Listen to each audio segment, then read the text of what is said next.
그럼 창세기 12장 이후로 지난 12주 동안 아주 긴 시간이죠. 만나왔던 아브라함을 이제 우리는 오늘 본문을 마지막으로 떠나보내야 합니다. 아브라함은 하란 땅에서 내가 내게 보여줄 땅으로 가라 하는 이 하나님의 부르심을 받고 위대한 신앙의 모험을 떠난 인물이죠. 비록 그의 삶은 여러 가지 면에서 부족한 점이 있었습니다. 그리고 나약한 사람이었기 때문에 좌충우돌하는 모습도 많이 보았습니다. 아들 이삭을 바치라 하는 이 시험, 이것이 없었더라면 아마 아브라함은 오늘날 우리가 믿음의 조상으로 기억하지 않을지도 모릅니다. 그러나 모리아 산에서 아브라함은 참으로 훌륭하게 시험을 완벽하게 통과했고요. 믿음과 복종이 무엇인지 그 본을 우리에게 보여주었습니다. 그러나 우리가 반드시 또한 기억해야 할 것은 모리아 산의 복종은 아브라함만의 복종이 아니다. 이제 그런 말씀을 드렸습니다. 또 누구의 복종이었지요? 이삭의 복종도 있었습니다. 아브라함이 아들을 결박하는, 자식을 결박하는 그런 복종을 부어주었다면 이삭은 아버지에게 결박당하는 140세, 120세 노인에게 결박당하는 그 믿음을, 복종을 보여주었기 때문입니다. 그 사건은 그래서 범상치가 않습니다. 이로써 하나님 언약 백성의 제1대 시조인 아브라함의 그 권위와 위엄이 제2대 이삭에게로 이양될 완벽할 채비를 갖췄기 때문입니다. 이런 점에서 오늘 본문은 아브라함이라는 위대한 해는 이제 지고 저 멀리 이삭이라는 해가 솟고 있음을 우리에게 보여주는 본문입니다. 이를 위해서 아브라함은 그의 인생에 있어서 이제 마지막으로 사명을 감당하려고 하는데, 그것은 자기 아들이자 언약 백성 제2대 시조가 될 이삭을 위해서 그의 신부를 데려오도록 하는 일이었습니다. 그 일이 이루어지는 과정을 오늘 본문은 아주 자세하게도 또 반복적으로 말하고 있어서 창세기 24장은 창세기 중에 굉장히 제일 긴 본문이기도 합니다. 그만큼 중요하다 하는 얘기겠죠. 오늘 본문에서 우리가 눈여겨봐야 할 인물이 있습니다. 그는 아브라함도 아니고요, 이삭도 아닙니다. 이 아브라함의 종이라 불리는 그가 바로 오늘 본문 창세기 24장의 당당히 주인공이 됩니다. 그가 보여준 놀라운 복종의 모습은 언약 백성 1대에서 2대로 이어지는 다리를 놓은 게 아닐까, 이런 생각을 했고요. 그리고 그 일로 인해서 오늘 24장의 결론이 어떻게 끝납니까? 이삭과 리브가의 아름다운 사랑, 로맨틱한 사랑으로 출렁이며 결말을 맺고 있는 것을 보았기 때문에 저는 오늘 설교 제목을 복종으로 놓은 사랑의 출렁다리, 이렇게 로맨틱하게 제목을 정해보았습니다. 여러분 잘 정한 것 같습니까? 어떻습니까? 일부 예배에 나오신 분들은 그렇다고 끄덕여 주셨습니다. 이 제목으로 여러분들과 오늘 함께 은혜를 나누고자 합니다. 본문을 보면 이제 나이 140세가 된 아브라함은 부록의 나이가 된 이제 40세가 된 아들 이삭을 위해 신부를 구하려고 합니다. 이를 위해서 아브라함은 그가 평생 데리고 있었고 모든 일에 완전히 신뢰했던 종을 부르는데요. 본문에 이 종의 이름이 나오든가요? 안 나오든가요? 나오지 않습니다. 그런데 우리는 추측할 수 있습니다. 이 사람은 분명 창세기 15장에 나왔던 다메섹 사람 엘리에셀일 것이다, 이렇게 모두가 다 추정합니다. 엘리에셀은 어떤 사람이었습니까? 과거 아브라함이 자기 후계자로 삼으려고 했던 사람입니다. 여러분, 이 신분이 굉장히 중요했던 고대 사회에 있어서 아브라함이 자기 종을 자기의 후계자로 삼으려고 했다. 여러분, 이것만으로도 참으로 놀라운 일이고 믿기 어려운 일인데 아브라함은 그랬다 하는 것이지요. 그만큼 신임이 두터웠던 인물입니다. 그래서 심지어 오늘 본문에서 그는 아브라함의 집 모든 소유를 맡은 늙은 종이었다, 이렇게 소개될 정도니 그의 인품은 물론이고 그가 얼마나 정직한 사람이었는지 우리에게 말해주고 있는 것입니다. 여러분 잘 아는 미국의 투자가 워렌 버핏이라는 분이 있죠. 그분이 이런 말을 했다고 합니다. 정직은 아주 비싼 재능이다. 싸구려 인간들에게 기대하지 마라, 이렇게 말했다고 하지요.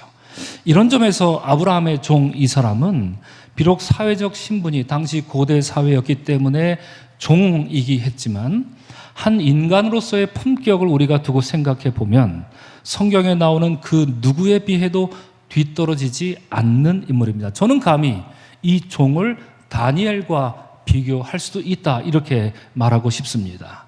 아브라함이 이 막중한 일을 그에게 맡길 만한 이유가 있었던 것입니다. 이제 아브라함은 종에게 말하기를 여인을 데려오라고 합니다. 그런데 여인을 데려오는데 자기가 살고 있는 이 가나안에서 여인을 데리고 오지 말고 내 고향, 내 족속에게로 가서 거기서 데려오라, 이렇게 명령을 합니다. 그리고 아브라함은 그 일을 맡아 수행할 종에게 말하기를 이렇게 말하지요. 하늘의 하나님 여호와께서 그 사자를 너보다 앞서 보내실 것이니 내가 거기서 내 아들을 위해 아내를 택할지라, 이렇게 말합니다. 여러분, 그러면 이 일을 실제로 누가 한다는 얘기죠? 하나님이 보낸 사자가 다 일을 행할 것이다. 그러므로 너는 그 사자, 너보다 내가 앞서 보낼 사자가 앞서 행할 것이니 가서 그가 하자는 대로 그것만 픽업해서 오면 된다, 이렇게 말을 하고 있습니다. 그러므로 이 일은 인간적인 일이 아닙니다. 하나님이 계획하신 일이고 이를 위해서 당신의 사자를 보내셨고 메신저를 보내셨고요. 그가 다 준비해 줄 것이니 가서 너는 픽업만 하고 와라, 이렇게 하나님 이 종에게 일러주신 것이죠. 사명을 받은 아브라함의 종은 드디어 아브라함이 말한 고향 땅 메소포타미아의 나홀성이라는 곳에 도착했습니다. 오늘 본문 10절을 보니까 아브라함은 종에게 낙타 중 10필과 모든 좋은 것을 가지고 떠나라, 이렇게 말했습니다. 다 딸려 보냈습니다. 아마도 이것은 신부를 위한 아마 결혼 지참금 정도로 딸려 보냈을 텐데요. 낙타, 어떤 것입니까? 고대 근동사회에서 가장 값비싼 운송 수단입니다. 아무나 소유할 수 있는 게 없습니다. 낙타 한 필 갖는 것도 굉장히 어려운 일입니다. 그런데 본문이 말하죠. 낙타 중 10필. 그러니까 아브라함은 얼마나 부자입니까? 오늘날로 치자면 좀 과장해서 말하면 람보르기니 한 10대쯤 가져가, 거기서 몇 개 꺼내 가져가, 이렇게 얘기하는 것과 같은, 아마 그 정도로 아브라함은 거부였다라는 것을 우리에게 간접적으로 말해주고 있습니다. 이제 아브라함의 종은 우물가의 낙타들을 데리고 가서 거기서 무릎을 꿇립니다. 저녁 시간이 되었으니 이제 여인들이 물을 기르러 올 것이지요. 이때 여인들이 오기 전에 아브라함의 종은 그들이 오는 것을 보면서 이제 기도합니다. 홀로 기도합니다. 우리 14절을 보면서 제가 물을 마시는 동안 갑자기 목이 답답해지는데요. 여러분 다 같이 한 목소리로 한번 읽어주시면 좋겠습니다. 시작. 그의 대답이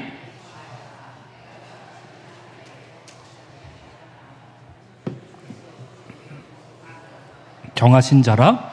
이로 말미암아 주께서 내 주인에게 은혜를 베푸심을 내가 알겠나이다. 이렇게 기도합니다. 여러분 좀 복잡합니다. 근데 여러분 이게 무슨 뜻입니까? 이 종이 지금 뭐라고 기도를 한 걸까요? 말하자면 이런 겁니다. 하나님, 성 안의 딸들이 이제 물길로 올 텐데요. 저는 그중 한 소녀에게 물을 좀 달라고 이렇게 요청할 겁니다. 그때 그 소녀가 내 말을 듣고 나에게 물을 준다면, 그리고 내가 요청하지도 않았는데 내가 데려온 저 낙타들에게도 물을 그 소녀가 만약에 준다면 저는 확실히 믿겠습니다. 그 소녀가 바로 하나님의 사자가 준비한 이삭을 위한 바로 그 정해진 사람이라는 것을 제가 믿도록 하겠습니다. 이렇게 말했습니다. 그렇습니다. 그런 여인을 만나는 것은 우연한 일이 아니라 하나님이 예비하시고 준비하신 일로 내가 받아들이겠습니다. 종이 이렇게 마음을 다잡으면서 기도를 했던 것이죠. 이로써 이 일은 하나님이 내가 아니라 내 주인에게 은혜를 베푸시는 것을 내가 알겠습니다. 이렇게 말합니다. 정말이지 이 기도하는 것만 보아도 참으로 충직하고 믿음도 좋고요. 그리고 아주 신실한 종이다, 이런 생각을 하게 됩니다. 자, 그래서 어떻게 됐습니까? 15절에 뭐라고 나옵니까? 우리 다 같이 한 목소리로 읽겠습니다. 말을 마치기도 전에 리브가가 물동이를 어깨에 메고 나오니 그는 아브라함의 동생 나홀의 아내 밀가의 아들 부델의 소생이라. 여러분 어떻게 이루어졌다고요? 이 종이 기도를 다 끝내기도 전에 이루어졌다, 이렇게 성경은 말합니다. 아브라함의 말처럼 하나님이 이미 사자를 보내셔서 모든 것을 준비하셨고, 이로써 아브라함의 종이 목적지에 도착해서 기도할 때 그 기도가 끝나기도 전에 하나님이 이미 사자를 통하여서 준비해 놓은 그 리브가가 종 앞에 떡하니 나타난 것입니다. 그래서 15절이 소개하는 것을 보니까 이 리브가는 어떤 인물이었습니까? 옛날 아브라함이 하란 땅을 떠날 때 아브라함은 떠났지만 그의 형제 나홀은 떠나지 않았습니다. 그 나홀, 자기 형제 나홀의 손녀딸이 바로 이 리브가였다라는 것을 말하고 있는 것이지요. 이어지는 장면은 너무나도 흥미롭습니다. 리브가가 다가오자 아브라함의 종은 자기가 기도한 대로 이제 물을 좀 달라고 이제 해봅니다. 그죠?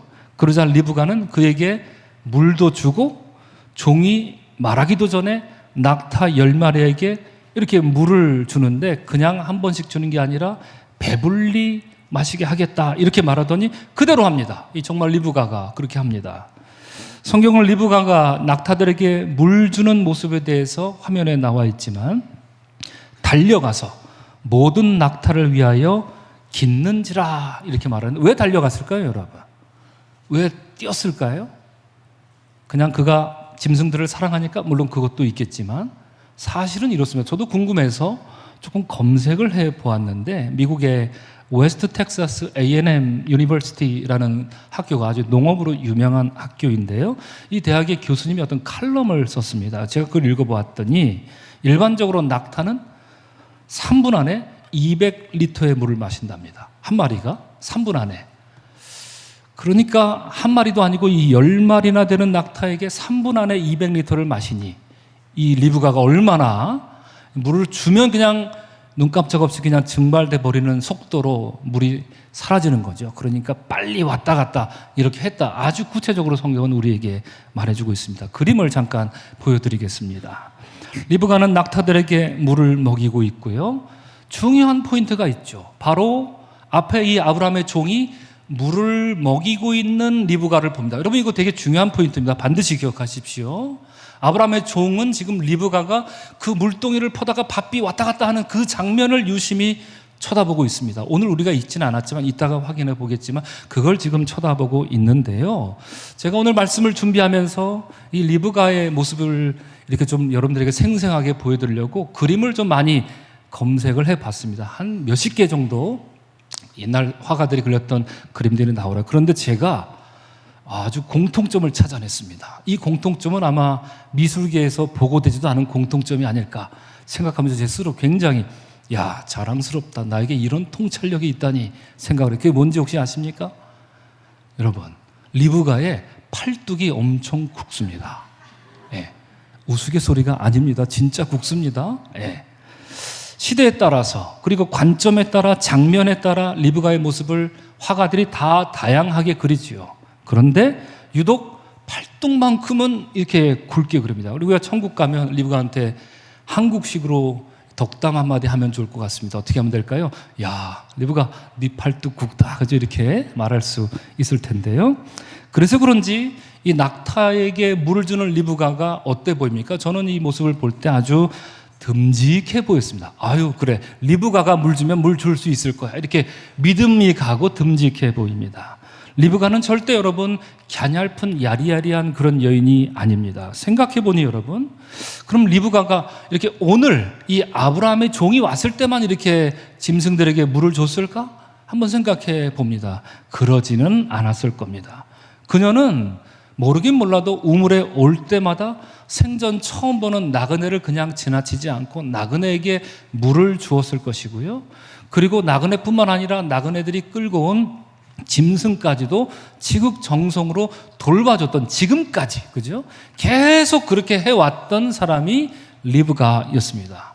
팔뚝이 굵어서 짐승을 잘 돌본 게 아니라 그렇게 짐승을 잘 돌봐줬기 때문에 팔뚝이 어느새 자기도 모르게 굵어진 것겠지요. 게다가 마음도 너그럽고 선했던 것입니다. 사람에게만이 아니라 애니멀 프렌들리, 짐승에게도 굉장히 친절했던 사람, 그가 누굽니까? 바로 리브가였던 것입니다. 그래서 오늘 읽지는 않았지만 앞서 말씀드린 것처럼 여러분 21절을 보면 앞서 그림에서 본 것처럼 아브라함의 종은 그녀가 낙타에게 아주 바삐 왔다 갔다 하면서 물 주는 그 모습을 묵묵히 주목하며 여호와께서 과연 평탄의 길을 주신 여부를 알고자 하더라. 무슨 일입니까? 리브가가 물 주는 모습을 보면서 이 여인이 어떻게 짐승들을 돌보고 있는가, 이거에 따라서 이 여인이 하나님의 사자가 나를 위해 준비한 그 여인인지 아닌지 내가 판가름하겠다라는 것이지요. 그렇습니다. 아브라함의 종이 리브가를 하나님이 예비하신 이삭의 아내로 알아본 것은 그녀의 아주 유난스러운 그런 모습이 아닙니다. 화장을 예쁘게 하고 왔다든가 아주 별스런 행동을 했다든가 그런 게 아니라 중요한 포인트죠. 낙타에게 물을 주는 지극히 일상적이고 평범한 모습을 지켜봤더니 이 사람이 바로 하나님이 정말 준비한 그 사람이구나 깨닫게 됐던 것이죠. 여러분, 그렇습니다. 어떤 특별한 프로그램, 특별한 행사 이런 거 잘 치르고 우리가 그럴 수 있습니다. 여러분, 그러면 좋은 교회던가요? 그렇지 않습니다. 평상시에 얼마나 아름답게 예배하고 하나님께 신실한 마음으로 나아갈 수 있는가? 우리의 신앙은 그런 특별한 날, 성탄절, 부활절 이런 때 달려있지 않습니다. 평범한 주일날, 그리고 우리 일상으로 돌아갔을 때 우리의 신앙이 어떤지 판가름 나는 것처럼 말입니다. 자, 또 다른 그림이 하나 있습니다. 이제 리브가가 낙타들에게 물 주기를 마치자 아브라함의 종은 그녀에게 값비싼 금으로 된 코걸이와 손목걸이를 주는데, 그림을 보시면 이 종이 뭔가 호기심 가득한 모습으로 리브가의 팔뚝을 만지면서 쳐다봅니다. 왜 이리 굵은 것이요? 이렇게 마치 묻는 것 같다, 이런 생각을 해보는데 역시나 이상하리만치 팔뚝이 굵습니다. 시대가 다른 시대의 그림이지만 그렇습니다. 그 후 종은 그 자리에 머리를 숙여서 여호와 하나님께 애틋한 이 감사의 기도를 올리는데요, 이렇게 기도합니다. 나의 주인 아브라함의 하나님 여호와를 찬송하나이다. 복잡합니다, 그죠?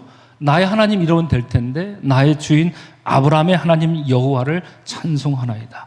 나의 주인에게 주의 사랑과 성실을 그치지 아니하셨나이다, 이렇게 말합니다. 여러분, 앞서 이 아브라함의 종은 언제 기도했습니까? 리브가를 만나기 전에도 기도하더니 만난 뒤에도 기도합니다. 사명이 이루어지기 전에 기대하는 마음으로도 기도하더니 그 사명이 온전히 이루어지자 확인되자마자 또다시 머리를 숙여 하나님께 감사 기도를 드리고 있습니다.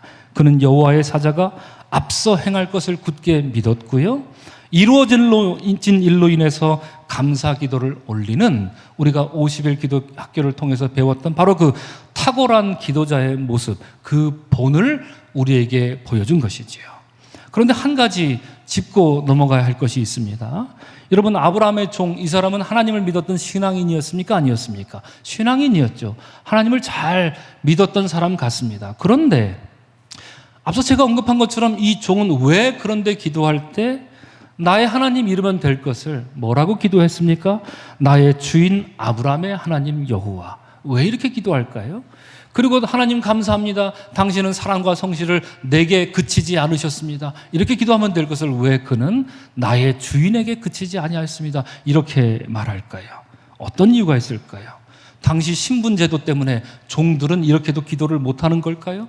아니죠. 그렇진 않습니다. 만약에 그랬더라면 우리가 아는 하갈, 그가 광야에서 하나님을 만났을 때 뭐라고 하나님을 불렀습니까? 나를 살피시는 하나님, 이렇게 불렀지 않습니까? 그러면 그렇게 부르면 안 되는 것 아닙니까? 나를 살피시는 내 여주인 사라의 하나님, 이렇게 했어야 되죠. 그러니까 신분 때문에 이렇게 기도한 것은 절대 아닙니다. 다만 아브라함의 종이 이렇게 기도한 것은 신분 때문이 아니라 그가 뼛속부터, 이 종은 뼛속부터 겸손과 복종이 몸에 밴 사람이었음을 우리에게 말해주는 것이고요, 성경에 종의 신분을 갖춘 사람 중에 이런 식으로 기도하는 사람은 오늘 본문의 아브라함의 종이 유일한 사람입니다. 그만큼 복된 사람이죠. 사명을 받았을 때도, 사명을 완수했을 때도, 하나님의 이름을 부를 때도 실오라기 하나의 영광조차 자기의 이름 따위를 내세우려 하지 않습니다. 오죽했으면 오늘 본문 창세기 24장의 주인공은 바로 본인 그 사람이었으면서도 우리는 단 한 번도 이 종의 이름 엘리에셀이라는 이름을 24장에서 찾아볼 수 없는 것처럼 말입니다. 그는 실로 겸손과 복종을 겸비한 탁월한 기도자였다 우리가 말할 수 있습니다. 자, 이런 과정을 통해서 이제 아브라함의 종은 리브가의 집으로 갑니다. 가서 리브가를 이삭의 신부로 데려가도록 허락을 맡아야죠. 자기가 딱 맞는 사람 만났다고 바로 데려갈 수는 없겠지요. 집안 허락을 받아야 되겠지요. 아브라함의 종은 지금까지 일을 모두 가족들에게 소상히 설명합니다. 그리고 그 자초지종을 들은 가족들은 이 일이 여호와로 말미암았으니 내가 부모지만 우리는 가부를 말할 수 없노라. 저 유명한 이 대답을 하고 있습니다. 그러면서 허락해 준다 이렇게 말하죠. 다만 조건을 달았습니다. 그 조건이 뭡니까? 열흘만 있다 가십시오. 이렇게 조건을 달았습니다. 그렇죠? 열흘만 있다 가십시오. 하지만 아브라함의 종은 말합니다. 안 됩니다. 지금 바로 떠날 수 있게 해 주십시오. 이렇게 말합니다. 자, 이제 그러면 지금 당장 떠날 것이냐? 아니면 열흘 머물렀다가 떠날 것이냐? 이거를 누가 결정할 수 있을까요? 그래서 가족들은 그의 딸의 의사를 묻습니다. 오늘 본문 58절에서 가족들은 그래서 리브가에게 묻습니다. 내가 이 사람과 함께 가려느냐? 이에 리브가는 단 1초의 망설임도 없이 가겠나이다 이렇게 대답합니다. 지금 당장 떠날 것입니다. 이게 굉장히 중요한 본문인데 여러분, 오늘 이걸 설명드릴 수가 없습니다. 이번 주 새벽 기도 때 꼭 이 본문 함께 여러분 나눠주시면 제가 소상히 설명해 드리겠습니다. 자, 리브가가 지금 당장 가겠습니다 이렇게 선택한 것은 무엇을 의미합니까? 이제 첫째로 그는 이제 떠나면 다시는 이 땅에 돌아오지 못합니다. 그렇죠? 우리 옛날 출가 외인 이렇게 했던 말처럼 리브가는 이제 떠나면 다시는 가족들을 만나지 못합니다. 그것이 첫 번째입니다. 두 번째 뭡니까? 그가 떠나는 것은 리브가의 고향과 친척과 그리고 아버지의 집을 떠나는 겁니다. 누구처럼? 아브라함처럼 그렇습니다. 그의 목적지는 어디입니까? 가나안입니다. 누구와 목적지가 같죠? 아브라함과 목적지가 같습니다. 그러므로 이 장면은 우리로 하여 하나님이 아브라함을 처음 부르셨던 창세기 12장을 자연스럽게 떠올리게 하지요. 이런 이유로 학자들은 리브가를 제2의 아브라함 또는 여성 아브라함이라 이렇게 부릅니다.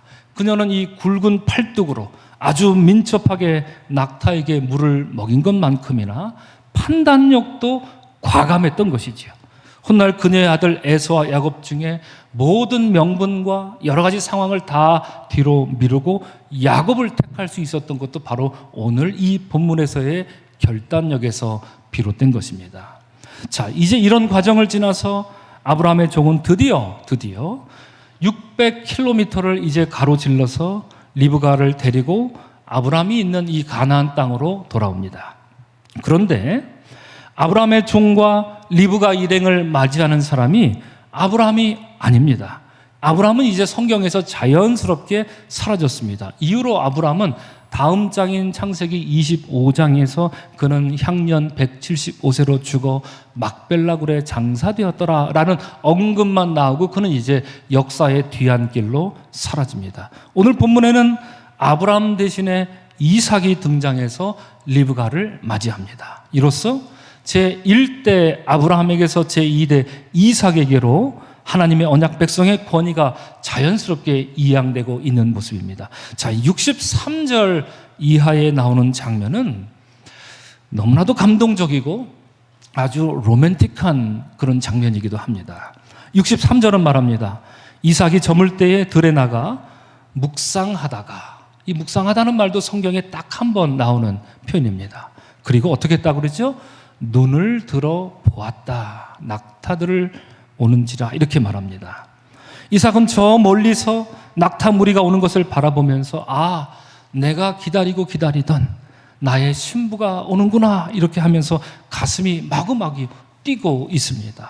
저는 이 구절을 읽다가 아가서에 나오는 이 솔로몬의 노래가 생각났습니다. 솔로몬이 술람미 여인을 그리면서 했던 노래 일부죠. 돌아오고 돌아오라 술람미 여자야 돌아오고 돌아오라 우리가 너를 보게 하리라 이렇게 노래합니다.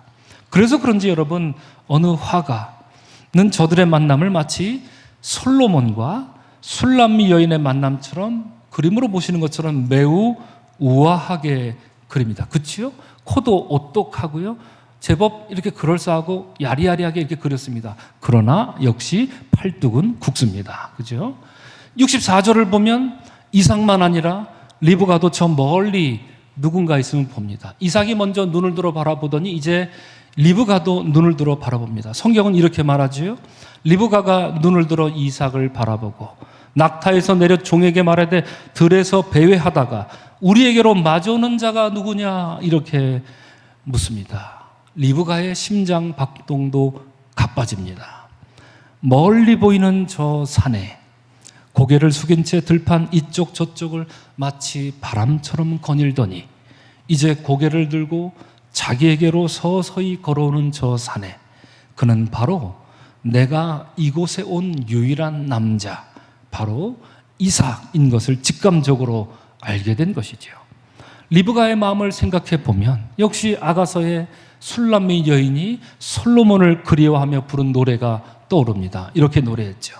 내가 침상에서 마음으로 사랑하는 자를 찾았노라. 찾아도 찾아내지 못하였노라. 내 사랑하는 자를 너희가 보았느냐 이렇게 애타게 그리워하며 솔로몬을 찾고 있습니다. 19세기 독일의 어느 목파나 작가는 이 장면을 원근법을 사용해서 이렇게 그립니다. 중심에 서 있는 리브가와 그 옆에 서 있는 종을 아주 자세하게 우리에게 보여주는데 여러분 낙타에 앉아있는 리브가 야리야리하고 여인처럼 보이지 않습니까? 아주 위풍당당하게 이렇게 양반다리하고 낙타에 앉아있는 모습입니다. 그러나 그녀의 팔뚝은 굵습니다. 여러분 작아서 잘 보이지는 않지만 저 원근법 저 소실점에 누가 있습니까? 바로 이삭이 있습니다. 자세히 보면 이삭은 어떤 동작을 취하고 있냐면 지금 이러고 있습니다. 그죠? 지금 이렇게 하고 있습니다. 손을 이마에 올리고 눈을 들어 바라보고 있습니다. 그렇습니다. 이삭도 그리고 리브가도 눈을 들었다. 성경이 이렇게 말하죠. 그리고 하나님이 그의 사자를 통하여서 예비한 것을 지금 서로가 서로를 발견하고 있는 그 장면이었던 것입니다. 여러분 앞서서 14절에서 이 아브라함의 종이 우물가에서 했던 그 기도 여러분 기억나십니까? 어떤 기도를 했습니까? 하나님 제가 우물가에서 한 소녀에게 물 좀 주소라고 했을 때 그 소녀가 내게 와서 내게도 물을 주고 내가 몰고 온 낙타들에게도 물을 주면 그 소녀를 주께서 주의 종 이삭을 위하여 정하신 자로 알겠습니다. 이렇게 기도했습니다. 주님이 정하신 자는 어떻게 정하신 거죠? 주님이 자신의 사자를 먼저 보내서 예비하신 자, 준비하신 자, 하나님이 예비하십니다. 하나님이 준비하십니다. 이런 하나님을 우리는 뭐라고 부릅니까? 여호와 이레의 하나님이라 이렇게 부르지요. 이삭과 리브가와 이삭은 각자 눈을 들고 바라보므로 하나님이 저들에게 정하신 존재, 예비하신 존재, 준비하신 존재를 서로 피차 만나고 있는 것입니다. 자, 여러분 한 가지 묻겠습니다. 지금까지 여러분 읽어오신 창세기 내용 중에 눈을 들어서 바라보았다가 하나님이 예비하신 존재를 발견한 인물이 있습니다. 오늘 이삭과 리브가 말고 말이죠. 눈을 들어 바라보아 하나님이 예비하신 존재를 발견한 인물이 있습니다. 그 이름하여 누구죠? 아브라함입니다. 어디서 그랬죠? 아브라함이 이삭을 제물로 바치려고 할 때 하나님의 사자는 그에게 손대지 말라. 하나님의 사자가 합니다. 그래서 하나님이 직접 나서지 않죠. 그에게 손대지 말라 하면서 막습니다. 그러자 성경은 아브라함의 모습에 대해서 이렇게 말하고 있습니다. 우리 다 같이 읽겠습니다. 시작. 하나님이 눈을 들어 살펴본즉 한 순양이 뒤에 있어 아들을 대신하여 번제를 드렸더라. 아브라함이 그 땅 이름을 여호와 이레라 하였더라. 이렇게 성경은 말합니다. 오늘 본문과 마찬가지로 하나님의 사자가 순양을 미리 준비한 것이죠. 그래서 여호와 이레 하나님이다. 이 말이 처음 성경에 나오고 있습니다. 여호와 이레. 여러분 여호와 이레 하나님 그건 아무에게나 쏟아지는 축복이 아닙니다. 아브라함이 보여준 것처럼 하나님 명령에 복종하면서 그리고 눈을 들어 살펴본 자만이 누릴 수 있는 특권, 그것이 여호와 이레의 하나님입니다. 그러므로 이제 이삭과 리브가는 서로 눈을 들고 바라봄으로써 비로소 여호와 이레의 하나님이 정하시고 친히 예비해 주신 짝으로 서로가 서로를 만납니다. 이로써 하나님 언약 백성 제2대 시조의 가족이 출발하고 있는 것이죠. 사랑하는 성도 여러분, 오늘 우리는 제1대 언약 백성의 시조인 아브라함에게서 제2대 이삭으로 그 권위와 그리고 위엄이 이양되는 이야기를 나누었습니다. 그 과정에서 가장 크게 공헌한 1등 공신은 누가 뭐라 해도 아브라함의 종이었습니다. 그의 이름은 아마도 엘리에셀일 것입니다. 오늘 본문에서 그는 복종의 사람이었고요, 일이 이루어지는 순간마다 기도했던 탁월한 기도의 사람이었습니다. 또한 그는 무엇보다 겸손의 사람이었습니다. 앞서 말씀드린 것처럼 그는 여호와 하나님의 이름을 부르는 것조차도, 하나님의 이름을 부르는 것조차도 겸손했습니다. 기도의 모든 응답도 자기가 아니라 자기의 주인인 아브라함에게 돌렸을 정도입니다. 티끌만큼이라도 그는 자기 이름을 남기지 않았습니다. 오죽했으면, 다시 말씀드리면 창세기 24장에 그의 이름 한번 나오지 않으니까 말입니다. 그저 그는 자기 주인 아브라함을 성실하게 섬기는 아브라함의 종으로 남았고요. 여기 가도 나는 아브라함의 종입니다. 누굴 만나든지 아브라함은 나의 주인입니다. 그가 나의 주인입니다. 이렇게 말하면서 끝까지 신의를 지킨 겸손한 사람, 그가 바로 아브라함의 종 엘리에셀이었던 것입니다. 자, 그런데 여러분, 제가 이미 말씀은 드렸지만 우리가 한 가지 확인하지 않고 넘어간 게 있습니다. 앞서 살펴본 것처럼, 자, 리브가가 이제 눈을 들고 저 멀리 이삭이 걸어오는 것을 봅니다. 그래서 가리키면서 아브라함의 종에게 물었죠. 뭐라고 물었습니까? 우리에게로 마주오는 자가 누구냐, 이렇게 물었습니다. 그죠? 근데 그때 이 종이 뭐라고 대답했는지 우리가 확인하지 않았습니다. 엘리에셀은 놀라운 대답을 합니다. 내 주인이다, 이렇게 대답합니다. 여러분, 이 엘리에셀의 주인은 누구죠?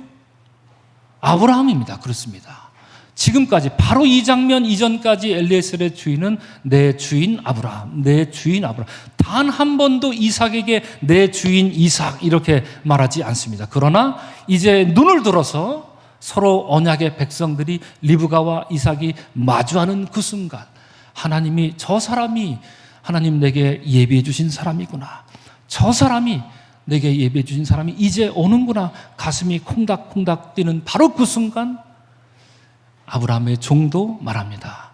그가, 이삭이 이제 내 주인입니다. 지금껏 신의를 다해 주인 아브라함을 섬겼던 엘리에셀은 이제 새로운 주인으로 이삭을 섬기기로 서약한 것이지요. 이로써 창세기 24장은 이러한 말씀으로 마감됩니다. 이삭이 리브가를 인도하여 그의 어머니 사라의 장막으로 들이고 그를 맞이하여 아내로 삼고 사랑하였으니 이삭이 그의 어머니를 장례한 후에 위로를 얻었더라. 성경은 말합니다. 아브라함의 종이었다가 이제 이삭의 종이 된 엘리에셀이 복종과 기도, 그리고 무엇보다 겸손으로 정성을 다해서 놓았던 이 다리가 이제 사랑으로 출렁거리면서 언약 백성 제2기가 공식적으로 출범하고 있습니다. 오늘 이 예배에 나오신 사랑하는 성도 여러분, 엘리에셀이 보여준 모습처럼 여러분 복종의 사람, 기도의 사람, 그리고 무엇보다 겸손의 사람으로 사는 것, 여러분 그것이 언약 백성의 삶입니다. 언약 백성의 삶은 멀리 있지 않습니다. 겸손히 사는 것, 자기 이름 드러내지 않는 것, 자기 이름 남기려 하지 않는 것, 그것이 언약 백성의 삶이었습니다. 이름 없이 빚도 없이 모든 일에 복종과 기도와 겸손으로 매사 준행했던 이 위대한 엘리에셀의 삶이 여러분과 저의 삶이 되기를 우리 주님의 이름으로 간절히 축원합니다. 아멘.